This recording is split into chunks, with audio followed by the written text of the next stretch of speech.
Live from NPR News in Washington, I'm Corva Coleman. There are fewer than 3 weeks before the U.S. general election. Trump said he wants legal immigration. He was also pressed about the violent attack on Capitol Hill by Trump supporters every morning, on January 6th, 2020. Get up,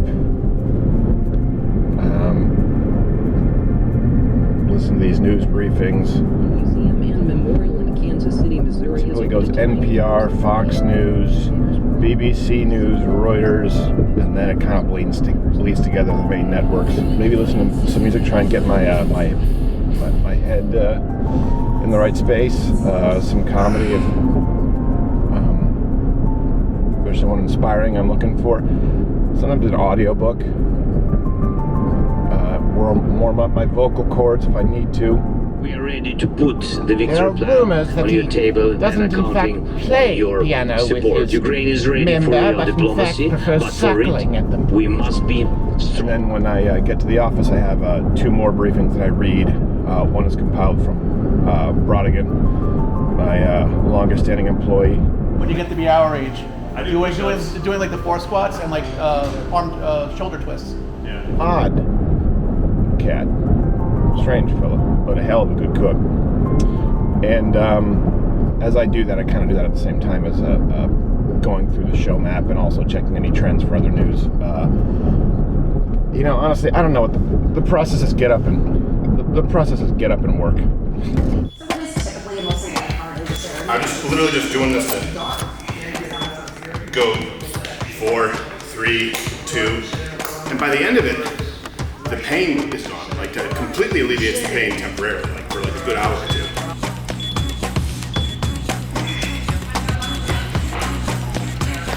When I got here, we were running everything with Steven's personal Gmail. It was literally run out of his garage. This whole studio here it's the same exact studio, just in his garage. So just a little perspective, yeah, it was all just it was shoestring put together, and we had to turn it into a business. So Steven and I got connected through a mutual friend. I was also kind of, one of the earlier videos that Steven did with the blue bed sheets. I was Aisha. I played his kind of, not Muhammad wife. Muhammad had many wives. Not Muhammad! Shut up! You don't know the boss of me! And we just became kind of friends, and it grew and grew, and finally becoming more of a fixture on the show was supposed to be just like a few week thing. And that was, in January of 2017. So been here a little while. Oh, I know. The numbers are consistently going in the same direction. Well, I've been doing comedy almost 10 years now, and I was up in the Seattle area, and just been doing comedy there for, I think it was like 8 years, 9 years before I met Steven. I had known who he was, mostly from the Change My Mind. Then I worked with him, and was like, wow, this guy's hilarious. Let me check this out. And then I look back, and I find out that he's like one of the pioneers of comedy on YouTube. I didn't realize how big Steven was before YouTube demonetized him. But to have a fan base like he does on a regular basis, I got my own little following, but that was when I was on Comedy Central a lot and had specials.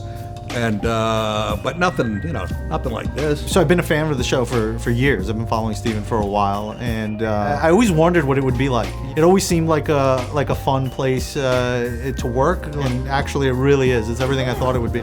Well, I had done Steven's show years ago, and then I got a call from Steven or Darren or whatever, and they said, we want your show on the network, It's a real romantic story. I've seen the show, thought it was great, obviously, and I said, yeah, I'd love to do that. I like Breitbart's quote that Steven has hanging up that says something about I like defending my point and have fun doing it. Does the tone in this office pair well with the seriousness of the work we do, the comedic tone? It absolutely does. All the work is serious. The way we joke about it and ridicule it, it just adds this layer to the message that we're trying to put out that I think is what makes the show unique and really the best show in this sphere. I started on the show about 2 years ago. Started as a editor, shooting sketches, and I work on the Daily Show, running that, and I'm over pre-production and production. A typical day at Louder with Crowder. I get in at about 4:30, make the coffee. Well, I come in pretty grumpy. Morning, Tim. Because I need a coffee. What I do for the show ranges depending on the day. It could be writing some of the show content, it could be certain production elements, it could be doing interviews, on the ground stuff. It just kind of depends. We're a smaller company, and so everyone's kind of, I would say, very well versed across the board, and my position is no different. But I think probably the most integral part would be producing and kind of crafting the daily show. By about 5:30, I'm looking at the show map and the stories that we're gonna put in and write for Steven. Coming in and writing some sketches with Johnny Boy and Steven. I check, see what's going on. I try to see what the workload's looking like, what you guys see, how stressed out you are. So I'll know kind of what I'm walking into. I know it's early for BTS. So I had been with ESPN for just shy of a decade, and I'd been listening to the show on a regular basis. So put my feelers out, and I happened to see that there was a recruitment post on LinkedIn, and I went for it, and here I am. I'm wearing glasses that help them not burn out at 6 in the morning. We do a quick talk over for 15-20 minutes about the topics, and then from about 6 to 8, we're to the grindstone. We're in a document laying out the levels to the story, certain statistics, undergirding research, communicating with Steven or Gerald on certain changes they might want. And we have to start figuring out, okay, what can we keep in, what do we cut? And yeah, we basically just go through, we try and start at the top of the map and work our way down so that obviously what hits first is first out the door. I take a lot of pride in making sure that whatever we get out is actually useful for people. I think that's the biggest key takeaway from everything that we do. We do a lot of comedy, which is fantastic. I think that's kind of the backbone of what we do. But we give people information in a way that's useful. We have a little less than an hour to finish up. Any jokes you want to add to the show and kind of get together in a little huddle and go over a few ideas? I mean, I freaked out when I got here and I saw the production level. Yeah, I think I have the strongest team I've had ever. I couldn't believe the whole setup. I had seen the show and I couldn't believe the production quality. I was blown away when I got here. The volume of work and the quality of work that we put out here is just insane. It's unmatched. There's immense amounts of talent, very high performing, I always want to say athletes because it reminds me of playing sports where you really have to depend on people to do things in crunch time in a live situation. And again, like I mentioned, that's not something you find in other jobs. Even Steven says, like, this place is the NFL of production. Like, this is where the best people come, and hopefully we get the best people, even if they don't seem like it, like they turn into the best people in production. Yeah, Matt has helped make this an amazing team. We can work together in a way I never really have with others before.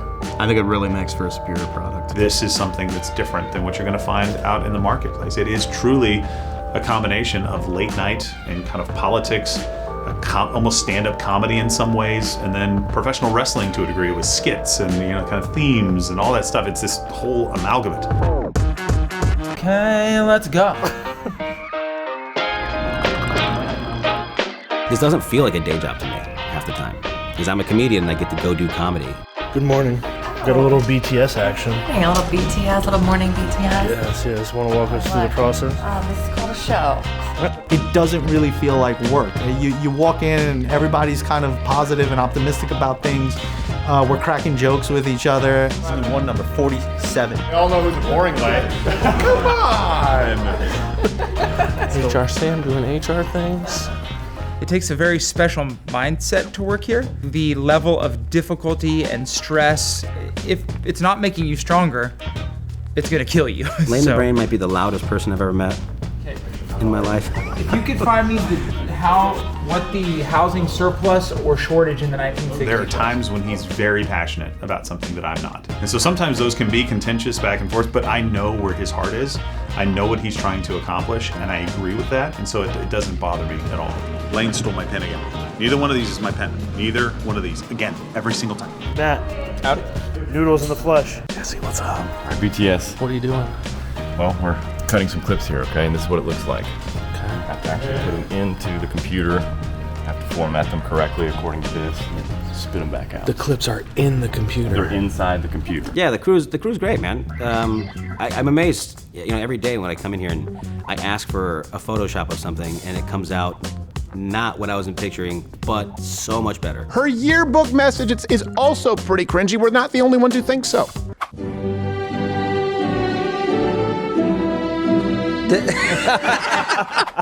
Wait, he said this, bitch. Yes.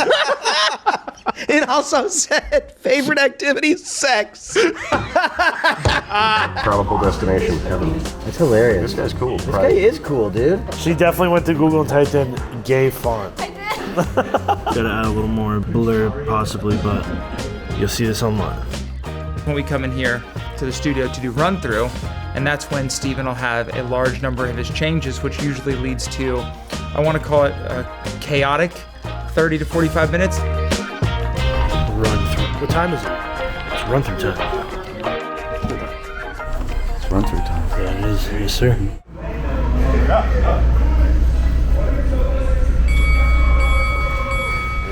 Let's get ready to run through.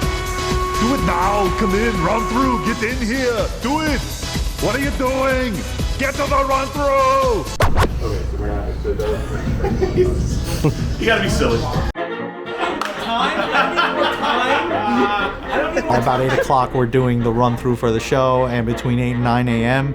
is when, you know, the last minute comments come in. And then prep the machine, pull in the assets you guys have built. Then we do run through, and that's kind of when you learn what the show's really about. This is where we're really getting a synthesis with the production people. This type of energy requires me to rise. Let's go! Let's go. More effective to show that footage first and then show this guy. When they were told to go home and then people came back to count, that is unrelated to the pipe. The amount and the quality that we are able to put out consistently, it's absurd. You want to try and punch that up? How are we doing today? It's another busy morning. We're going right up against run-through, and we're still pulling plenty of stuff in the map. So it can be an intense room in the mornings, but I like that. I think I thrive in that environment. So it's very high stress, but it's super rewarding because you get to see the fruits of your labor in real time, and there's not many jobs that you can do that with. a lot of times in run-through, we're more or less prepped for the show, and then, you know, Steven, being the creative that he is, starts riffing off of a lot of the stories that he sees in the map, and he'll be like, hey, maybe we should have had a Photoshop here. Yeah, something like HGTV or something. He's trying to plug this. Yeah, it's an HGTV show. What's our record for assets added in run-through?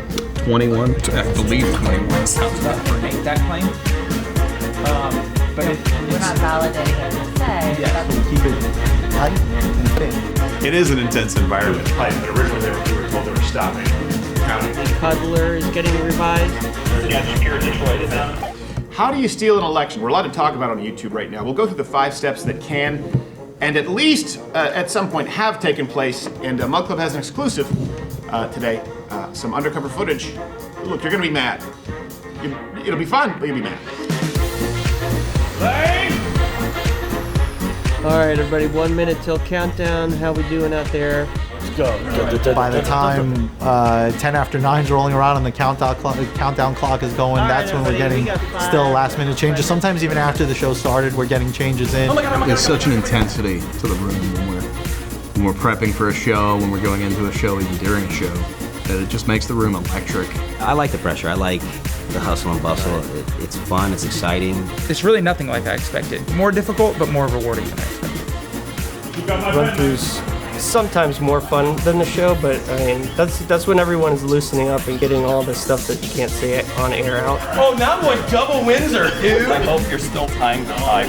Morning show news media is intense. Comedy is intense because you're trying to capture something and do it. You're trying to do something great. Guys, we're getting ready for election season. Whenever run-through ends, hopefully we have more than 20 minutes, and it's game time. Then we go and we have the show. All right.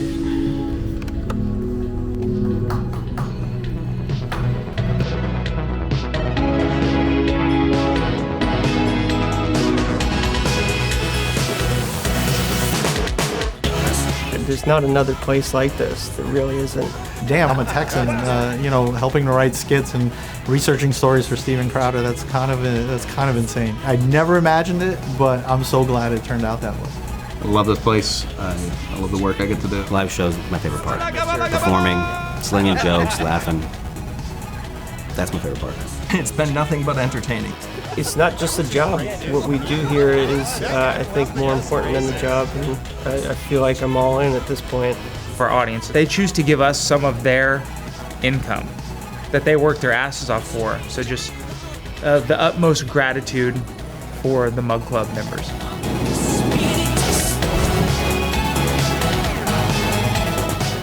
Okay, and action. My name is Crowder, Commander of Ladder with Crowder, leader. So sketches, a lot more goes into them than it might seem. It's way more involved than I thought it would be. There's not another place in the industry where you could just change your role or say, hey, I want to try mixing the show today, or I want to run audio, or you get to contribute, you get to be on cam. The view. It's like a horse stable. Right there. You all right, Jesse? All right, that's a wrap.